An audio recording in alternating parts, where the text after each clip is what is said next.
마태복음 14장 22절부터 33절까지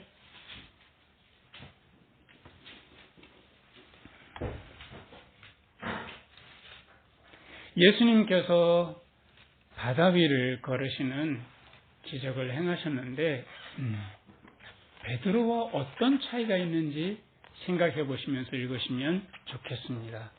베드로도 잠깐 걸었거든요.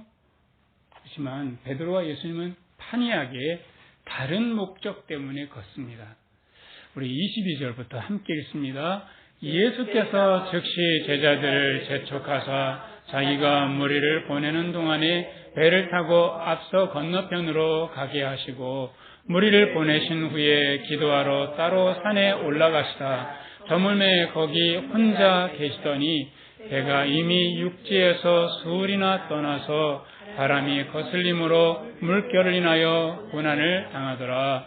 밤 사경에 예수께서 바다 위로 걸어서 제자들에게 오시니 제자들이 그 바다 위로 걸어오심을 보고 놀라 유령이라 하며 무서워하여 소리 지르거늘 예수께서 즉시 일러 가라사대 안심하라 내니 두려워 말라. 베드로가 대답하여 가로되 주여 만일 주시거든 나를 명하사 무리로 오라 하소서 한데 오라 하시니 베드로가 배에서 내려 무리로 걸어서 예수께로 가되 바람을 보고 무서워 빠져가는지라 소리질러 가로되 주여 나를 구원하소서 하니 예수께서 즉시 손을 내밀어 저를 붙잡으시며 가라사대 믿음이 적은 자여 왜 의심하였느냐 하시고 배에 함께 오름에 바람이 그치는지라 배에 있는 사람들이 예수께 절하여 가로되 진실로 하나님의 아들이소서이다 하더라. 우리가 살아가면서 끊임없이 인간관계 속에 살아가죠. 그것은 내가 끊임없이 너에게로 가는 삶을 산다라고 하는 것입니다. 내가 너에게로 가는 또 네가 나에게로 오는 이 인간관계가 우리가 살아가는 동안에 쉽지 않다라고 하는 것을 참 많이 느끼게 됩니다. 가족 간의 관계도 내가 너에게라고 가고 오는데 직장에서도 끊임없이 너에게라고 하고 오는 이런 삶을 반복하게 되는데 사실은 나와 너 사이에 무엇이 끼어 있는지를 잘 모르는 거예요. 실제로는 나와 너 사이에 바다가 끼어 있습니다. 그래서 가다 보면 빠지게 되고 좌절하게 되고 눈물 나고 가슴 아프고 어쩌다 보면 건너간 것 같은데 기꺼이 막 아슬아슬하게 건너갔는데 너 죽고 나 살자고 꼭 붙잡는 거예요. 그리고 빠져 죽는 거죠. 어제 나리꼬님이 제가 한 3방을 모기한테 물리니까 이 모기 나쁜 놈의 새끼를 이거 정말 어떻게 해야 되지? 이렇게 다가갔는데 알고 보니까 피 빨아먹으려고 하는 거예요. 네, 이렇게 참 어려워요. 인간관계가 그래서 참 어렵습니다. 우리 주님께서 우리들에게 내가 너에게로 가는 것이 어떤 의미가 있는지 어떻게 해야 함께 살 수 있는지 이 기적을 통해서 말씀을 해주십니다. 예수님께서 지금 5,000명의 생명들에게 오병이어 기적을 행하시고 난 바로 직후에 이 기적을 행하십니다. 5,000명을 먹이신 후에 예수님께서 제자들에게 막 재촉하면서 바다 저편으로 건너가라 말씀하시고요. 그래서 제자들은 예수님에게 떠밀리듯이 바다 저편으로 배를 타고 건너가고 있고요. 예수님께서는 그 많이 모였던 5,000명을 얼른 다 보내십니다. 그리고 홀로 기도하러 산에 올라가셨는데, 자, 이 상황에서 기적을 맛봤던 청중들은 도대체 어떤 마음이었을까요? 말씀을 통해서 마음이 감동이 되고요. 기적을 통해서 호기가 채워졌어요. 예수님이 누구로 보였겠습니까? 저분 선지자야. 아니야. 왕으로 세워야 돼. 메시아야. 이렇게 해서 예수님을 왕으로 추대하고자 하는 마음들이 막 여기저기서 수근수근 올라오는 거예요. 예수님께서는 그런 상황을 원하지 않으셨기 때문에 얼른 다들 보내셨어요. 제자들은 또 어땠겠어요? 내가 따라가는 랍비가 이 보통 능력이 아닌 거예요. 그저 말씀으로 감화하는 정도만 아니라 저 정도 엄청난 능력이 있어. 저 랍비의 내가 제자. 그러면 나는 얼마나 이 추앙을 받을 수 있을까? 이런 허무맹랑한 이런 생각이 막 올라올까 봐 예수님께서는 군중들이 도저히 따라올 수 없는 바다 저편으로 제자들을 보내시고 제자들도 얼른 재촉해서 기적의 자리에서 바다 저편으로 옮기셨던 거죠. 예수님께서는 기적을 행하시는 데 있어서 두 가지 이유가 있어요. 무엇을 회복하기 위해서요? 하나님 나라를 회복하는 것이 예수님의 기적을 행하신 첫 번째 목적이에요. 하나님 나라 회복. 두 번째는 공경에 처한 사람들을 구원하시기 위해서예요. 이 두 가지 목적 때문에 기적을 행하시지 그 어떤 메시아가 자기가 왕으로 선지자로 이렇게 추앙받고자 하는 마음은 예수님은 전혀 없으셨던 거죠. 제자들이 이제 풍랑을 만날 때 풍랑 만날 줄 알았나요? 이 갈릴리 바다가 사실은 주변은 높고요. 아래는 이게 깊기 때문에 갑자기 돌풍이 자주 일어난다는 거예요. 이 제자들은 그야말로 이 바다에서 잔뼈가 굵은 어부들도 있잖아요. 그래서 그냥 밤에 건너라 그랬으니까 영차 가는데 돌풍이 부는 거죠. 아무리 저도 나가지도 않고 들어갈 수도 없고 이 갈릴리가요 폭이 10km 이게 길이가 남북으로 20km 그런데 중간에 딱 와 있는 거죠. 갈 수도 없고 올 수도 없는 이런 상황에서 죽을 지경이 된 거예요. 그래서 막 정말 열심히 저녁부터 배를 저었는데 이 밤 사경이라고 한 거 보면 그 사경은 일경은 3시간씩 치는데요. 밤 6시부터 저녁 6시부터 9시까지 일경 이렇게 치다 보면 새벽 3시부터 6시 사이인 거예요. 그러니까 밤새 노져서 죽을 지경이 된 거예요. 자, 이런 죽을 지경이 된 이 상황 너무나 행복했고 너무나 감사했는데 한순간에 죽을 지경이 된 거예요. 사람이 인생이라는 게 이런 거예요. 너무나 기뻐서 막 하하호호 웃었다가 한순간에 상황이 바뀌니까 금방 죽을 상황이 빠지는 거죠. 그래서 제가 한 주간 보내면서 너무 마음이 행복했다가 이렇게 막 동료들과 만나서 이렇게 이야기하고 하다 보면 마음이 행복한데 또 행복 찾기 하다 보니까 마음이 무거워졌다가 오르락내리락하는 그런 제 마음을 보게 되는데 우리 주님께서 사람들에게 하나님 나라를 선물해 주시기를 원하셔서 에덴 동산을 만들었는데 사람들은 그 에덴 동산을 지켜갈 힘이 없는 거예요.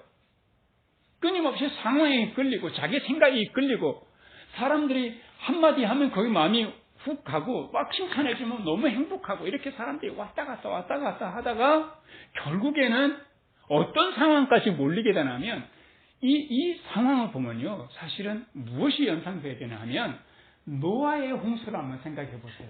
그때 다들 시집가고 장가갔다. 이 말은 무슨 말인가 하면 그때 당시에 사람들은 저마다 자기 하고 싶은 대로 자기 생각이 열심히 막 평배가 돼서 도무지 이 땅이 버틸 수 없는 상황이 된 거예요. 지금 한번 보세요. 지구가 기생하고 있는 사람들에게 너무너무 시달리는 거예요. 핵이 터지면 전 세계에 핵이 터지면 이 지구가 200번이 터진다잖아요. 이 지구만한 별이 200개 이상은 터뜨릴 수 있는. 그리고 저마다 너무 시원하고 싶고 겨울에는 너무 따뜻하고 싶고 너무 편하고 싶으니까 이산화탄소가 너무너무 많이 나와서 지구 괴로워요. 그러니까 저마다 하고 싶은 대로 하고 사니까 노아의 때도 이 지구가 견딜 수가 없는 상황이 된 거죠. 그래서 노아가 이 땅이 망한다. 이렇게 당신네들 이렇게 살면 이 땅은 망한다 하면서 방주를 지었는데 이 노아가 방주를 짓는 100년 동안에 사람들이 이 땅 망한다고 그럼 우리 마음을 돌이켜서 이거 정말 어떻게 해야 될까요? 하나님께서 뭐라고 하셨습니까? 아무도 관심이 없어서. 100년 동안 방주를 짓는데 저 방주를 왜 짓냐 하면서 우리는 이렇게 살면 안 되지. 회개하는 사람도 아무도 없었어요. 코웃음을 쳤던 거죠. 뭔 이 지구가 망하겠니? 말도 안 되는 소리 하지 마. 하는 동안에 노아와 고작 가족 8명만 살아남았던 거죠. 이 세상에 그렇게 비웃었던 사람들은 전부 다 물에 수장된 거예요. 그래서 이렇게 내가 너를 사랑해 하면서 가다가 다들 바다에 퐁당퐁당 빠지는 인생인 거예요. 우리가 직장생활도 마찬가지예요. 직장생활 내가 기쁜 마음으로 직장을 얻어서 너무 행복하게 직장생활을 하지만 직장에 들어가 보니까 내 마음대로 되지 않는 거예요. 그리고 내가 정말 사랑하는 마음으로 뭔가 해보려 하는데 옆에서 딴지거는 사람들 많고요. 내가 정말 사랑하는 마음으로 이렇게 뭔가 하려고 하는데 저 사람이 너 죽고 나 죽자 하고 저쪽에서 물에 빠져 죽어가는 사람이었지 몰랐던 거죠. 그래서 꼬꾸란 제가 물에 한번 빠졌는데요. 정말 죽을 지경이 되겠더라고요. 근데 누가 옆에 싹 지나오는데 어땠겠어요? 막 죽을 힘을 당해서 그냥 꽉 잡았죠. 꽉 잡으면 둘 다 죽는 거예요. 그래서 가족이 왜 애가 빠져가지고 들어가면 아빠가 놀래가지고 쫓아가면 그 아이가 꼭 붙잡으니까요. 이 아빠가 무방비 상태로 들어가면 같이 빠져 죽는 거예요. 그래서 사람들이 이렇게 살아가는 동안에 내가 너에게로 가는 동안에 그 사이에 엄청난 바다가 있는 줄 모르고 무방비로 결혼하고 무방비로 직장생활하고 하다 보니까 너무 힘든 상황이 된 거예요.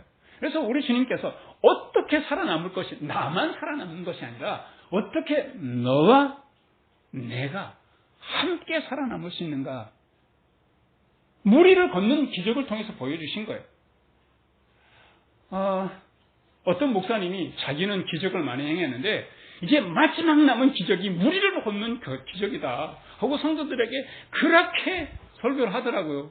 그러고 난 다음에 무리를 걷기는커녕 무슨 성취문 때문에 감옥을 들락날락 하더라고요. 인생이라고 하는 것이 내가 자칫 잘못하면 얼마든지 바다에 빠질 수 있는 약한 존재인 것을 알아야 되거든요.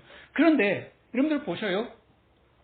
배는 그 쇳덩이가 어마어마한 쇳덩이가 무리를 떠가잖아요. 그것을 무슨 힘이라 합니까? 무슨 력이다 합니까? 부력이라 하잖아요.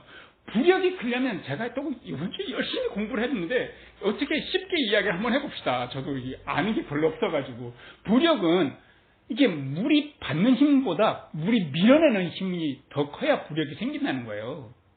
근데 그러려면 튜브 안에 왜 바람이 잔뜩 들어가면 뜨잖아요. 사람이 앉아도. 그러니까 빈 공간이 커야 된다는 거예요. 빈 공간이. 그리고 또 하나는, 여러분들이 큰 배에, 우리 세월호가 가라앉을 때 평형수 이야기 들었잖아요. 근데 큰 배가 뜨면 얘가 붕 떠버리면 이게 이렇게 흔들리다가 파도를 만나면 그냥 쓰러진다는 거예요. 그래서 어떻게 하냐면 평형을 맞출 수 있는 좌우로 이렇게 파도가 쳐도 물이 저절로 이렇게 좌우로 이렇게 움직여서 평형을 잡을 수 있는 평형수를 적당히 넣어야 된다는 거예요.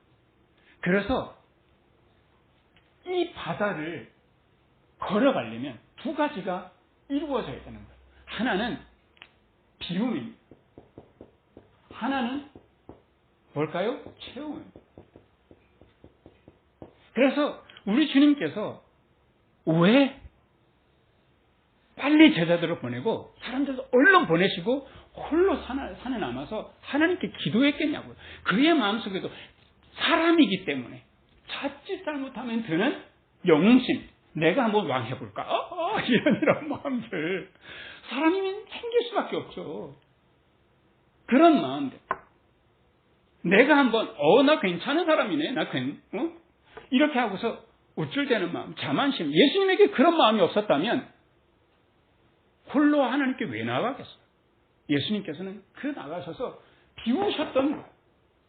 사람의 마음, 인간적인 마음, 내가 잘나게 하고 싶은 그런 마음, 사람이 어떤 마음이라도 주님 앞에 깨끗하게 자기를 온전히 비워냈던 그런 마음이 있었던 거죠. 그래서 그 온전히 생각을 비울 수 있는 그런 마음을 지혜라고 할까요? 이 마음이 없이는, 나를 온전히 비우지 않고서는 내가 그쪽에 다가갈 수 없어요. 가는 동안에 바로 빠지고, 내 생각 때문에, 내 생각의 무게가 얼마나 큰데요. 바로 빠지거든. 내가 너에게로 갈게. 저는 정말 예비부부 학교 할 때 참 정말 열과 성을 다해서 하는데, 예비부부 학교 할 때 가장 중요한 거는 제가 뭘 알려주냐면은, 나와 너 사이에 얼마든지 같이 빠져 죽을 수 있는 그런 엄청난 블랙홀이 많이 있다. 그걸 하나씩 둘씩 알려주면 서로가 깜짝 놀라는 거야. 내가 정말 나는 괜찮은 사람인 줄 알았는데, 쟤만 사람은 되는 줄 알았는데 내가 문제군요. 그런 것을 알려주려고 제가 열심히 말씀을 드리는데, 정말 예수님께서는 자기의 그 세상적인 마음 다 주님 앞에 쏟아놨던 거예요. 그게 정말 지혜인 거죠. 나는 마음을 이렇게 예수님처럼 비웠는가? 를 생각해 보자. 그게 정말 주님의 그 지혜인 거죠. 예수님께서는 다가갈 때에 제자들에게, 야, 나 한번 물에 걷는 거 봤지? 아까는 말이지, 내가 5,000명을 먹이는 거 봤지? 이게 아니에요. 거기 제자들이 거기 물에 빠져 죽을 곤경에 빠진 거를 예수님께서 보셨기 때문에 그것을 위해서 오직 가셨지, 다른 이유가 하나도 없어요. 내가 나를 증명하려고 가는 그런 마음이 전혀 없으셨던 거예요. 그게 죽을 각오를 하고, 예수님은 몸이 있어서 그 몸으로 물을 걸으면 죽는 게 뻔한 거예요. 빠져 죽는 게 뻔한 거예요. 그런데 어떻게 걸으셨냐는 거죠. 내가 죽을 각오를 하고 가는 그것이 뭐겠습니까? 내가 너에게로 가면 네가 많은 사랑을 주겠지. 나는 마음이 가난하지만 너를 만나면 네가 나를 살게 해주겠지. 어떻게? 나는 살 방도가 없지만 너는 그 능력이 있잖아. 땡입니다. 땡. 정말 그 빠져 죽어요. 이거 잘못하면요. 근데 내가 너에게로 주님의 사랑을 안고 가버려. 내가 세상적인 마음 내려놓고 너를 살기 위해서 죽을 각오를 하고 너를 사랑해서 가버리라 라고 하는 그런 사랑의 마음. 어째 이 비움에다가 이런 엉뚱한데 이렇게 쓸까요? 이게 정말 정신나간 인간이에요. 자, 그래서 예수님께서 바로 이 마음을 갖고 가신 거예요. 그리고 설령 내가 나를 비우고 사랑으로 채우고 가셨다 해도 거기 가서 제자들이 아이고 예수님하고 12명에서 예수님을 달라붙어 봐요. 그러면 예수님도 같이 빠져 죽죠. 그 제자들조차도 마음을 비우게 해줄 수 있는 그런 예수님께서 능력이 있으셨던 거죠. 그렇게 해서 예수님께서 그 제자들에게 갔을 때 제자들이 하나같이 뭐라고 했습니까? 우와, 유령이 나타났다. 안 그러겠어요.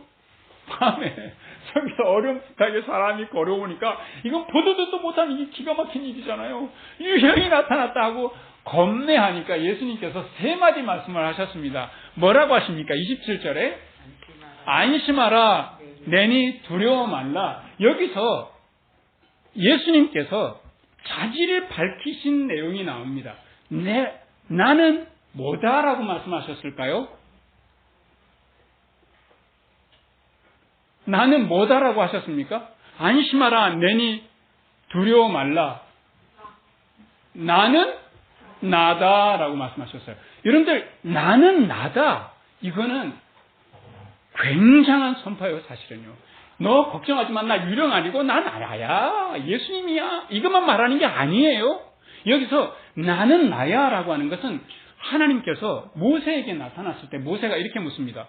이스라엘 백성들을 이끌어 가라고요? 그들에게 이 하나님을 누구라고 소개할까요? 라고 할 때 이 말씀하십니다. 나는 나야. 이게 굉장히 중요한 말. 왜냐하면 나는 누굽니까? 라고 물어보면 대본에 사랑님이요. 예상님이요. 이렇게 이름이 대본에 나와요. 남자입니까? 여자입니까? 네, 그러면 여자죠. 남자도 이렇게 대본에 나와요. 나는 남자고 나는 여자고. 그러면 당신은 누구세요? 저는 직장 생활을 하고 있죠. 직장인이죠. 이게 다 빠져 죽을 이야기예요. 이게. 그러니까 깨어있는가라고 하는 거예요. 예수님께서는 깨어있는 거예요. 이렇게요. 나는 누구로, 나는 남자도 여자도 아니고, 나는 직장인도 아니고, 나는 누구 아빠도 아니고, 엄마도 아니고, 나는 주님 안에서 나야. 주님 안에 있는 참 나는, 왜? 그 다음에 후렴이 안 나옵니까? 주님 안에 있는 참 나는, 아이고, 할렐루야. 네. 이렇게 고백하신 분들은 일상에서 그런 축복이 임하시기를 주님 이름으로 아멘 하셨어. 그래요. 주님 안에 있는 참 나가 깨어있는 거예요. 나머지는 나 아니에요. 그거는 그냥 주님께서 나에게 지구별 여행하라고 주신 선물들인 거예요. 그 선물이 진짜 난 줄 알고 살아가는 거예요. 그러다 보니까 그 선물 붙잡고 선물 밀어보니까 에게 하나님이 이거밖에 안 줬어. 또는 우와 하나님이 저보다 나를 더 크게 해주셨네. 이렇게 남하고 비교하는 거 정신이 없어요. 내게 주신 참나 예수님께서 그걸로 딱 깨어있는 거죠. 나는 오병이어를 행한 사람이야.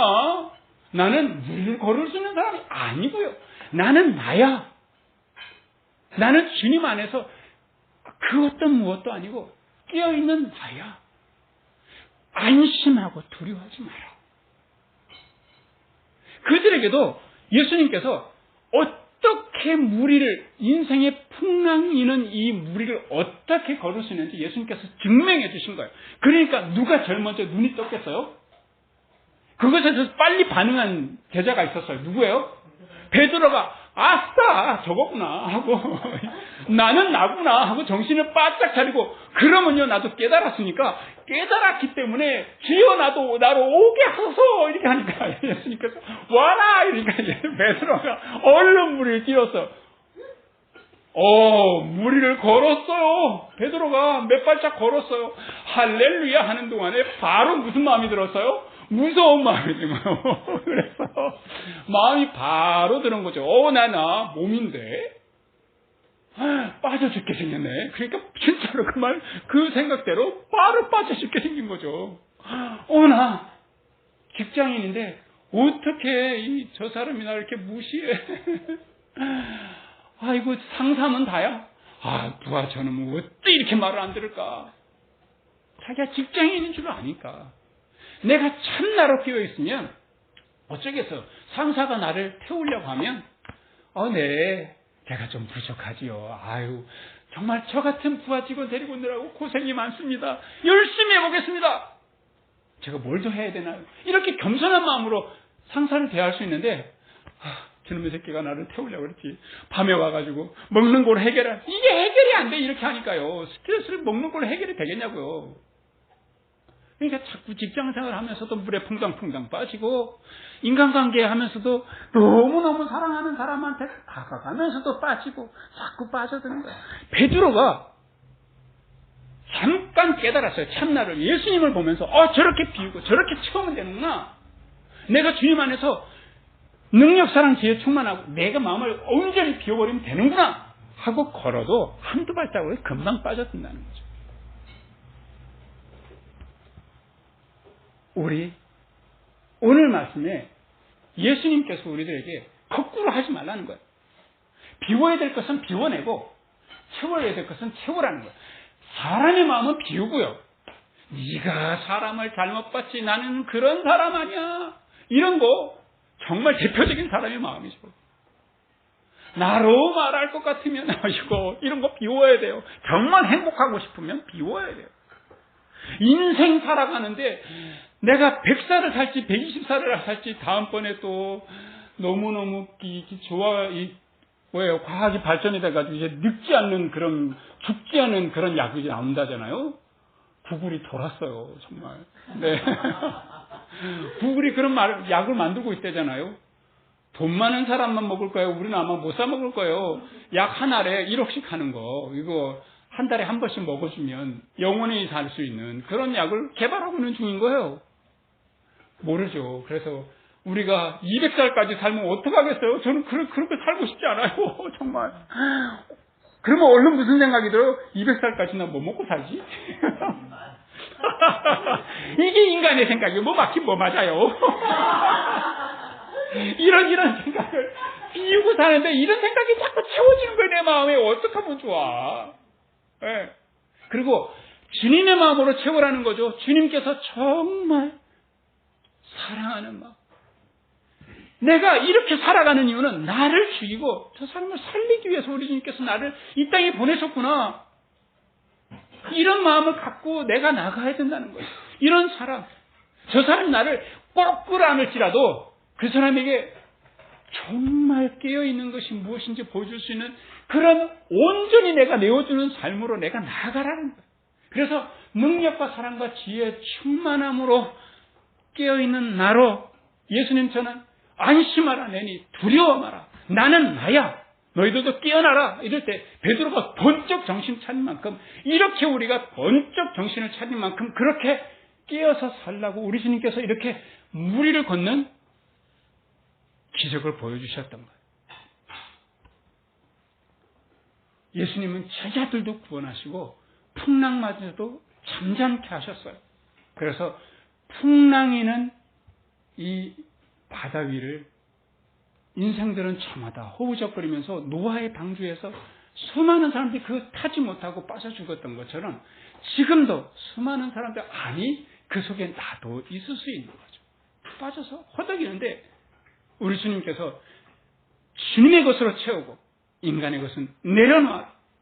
그래서 쉽고 가볍게 어떻게 풍랑이는 바다 위를 걸을 것인가 우리에게 보여주셨습니다.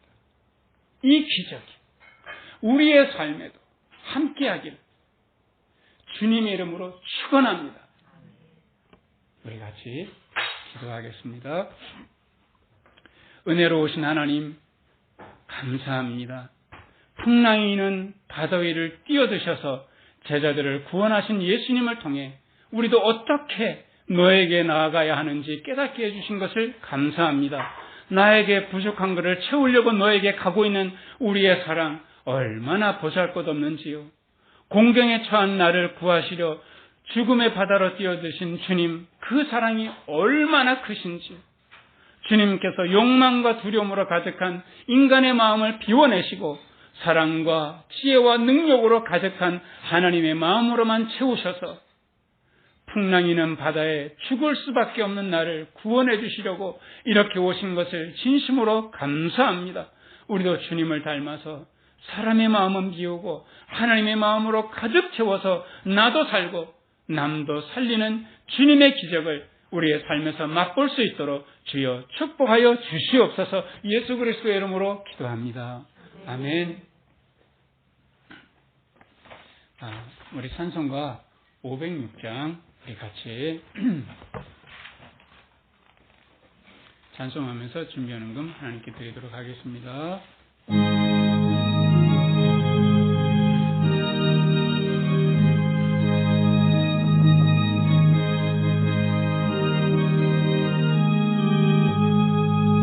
예수도 알기 원함은 크고도 넓은 은혜와 계속해 주신 사랑을 간절히 알기 원하네. 내 평생의 소원 내 평생의 소원 계속해 주신 사랑을 간절히 알기 원하네. 성령이 스승되셔서 진리를 가르치시고 거룩한 뜻을 깨달아 예수를 알게 하소서. 내 평생의 소원 내 평생의 소원 계속해 주신 사랑을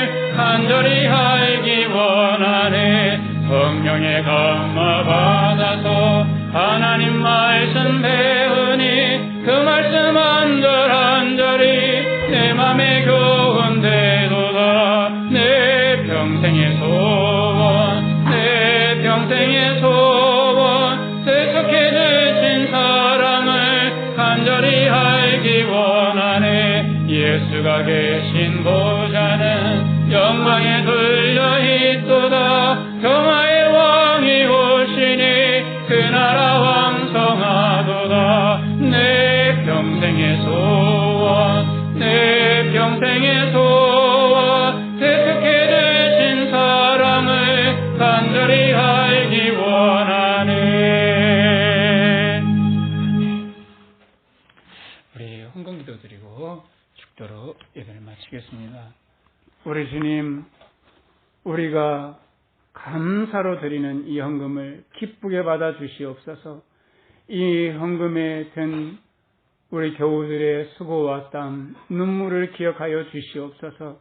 드린 손길들마다 구워주되 꾸이지 않게 해주시고, 물질이 적든 많든 주님 안에서 늘 풍족한 마음이 되게 해주시고, 크고 작은 일, 기쁜 일, 굳은 일에도 늘 감사하는 마음이 될 수 있도록 주님 축복하여 주시옵소서. 이제는 예수 그리스도의 사랑과 하나님 아버지의 큰 사랑, 은혜와 성령님의 교제하심이 우리 교우들과 함께 계시기를 간절히 축원하옵나이다. 아멘. 감사합니다.